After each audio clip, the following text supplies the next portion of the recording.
Sa iyo nga bibisita ang pamilyang Bilangdal sa ilang padre di pamilya nga mipanaw na ug gilubong dinhi sa Forest Lake, Padre Selgad, Davao City karong adlaw sa mga minatay. Niadto lang Biyernes gilubong si Hipolito Bilangdal.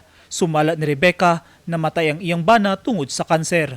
Gikan pa sa lasang ning syudad ang pamilyang Bilangdal ug migahin gyud og panahon aron makadagkot og kandila. Dugang ni Rebecca naanda na gyud nila nga managkot og sayo sa ilang mga mipanaw nga kabanay, una ang kalagkalag bisan sa buhi pa ang iyang bana. Kay aron makalikay sa pagdagsang sa katawhan nga mobisita sa mga sementeryo nga makahatag og kadasok sa lugar. Before 1 jud di naman mi mulakaw unig. Dili na mi mulakaw og pizza 1 pizza 2 kay crowded naman ko kay mga sementeryo dito dapita sa Del Norte. Labi na sa Tagum, lisod na kaya magsalungat-salungat mga tao diri.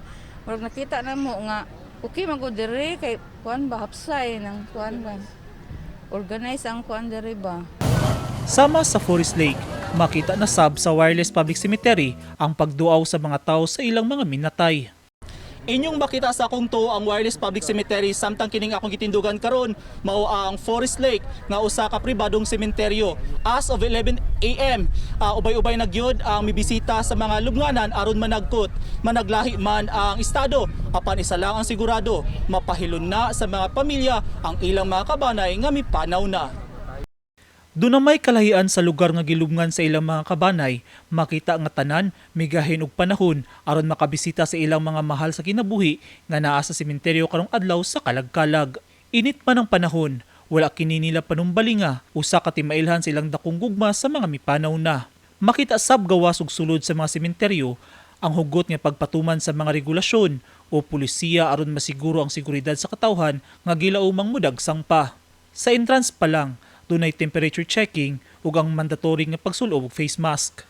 Mandatory ang pag-inspeksyon sa gamit nga dala sa mga mosulod sa sementeryo.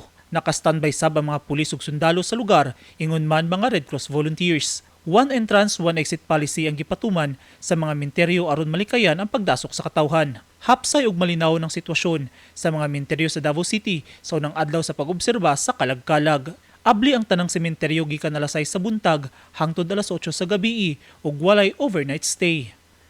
Eugene Hinutan, Newsline Philippines, Davao Region. Stay safe.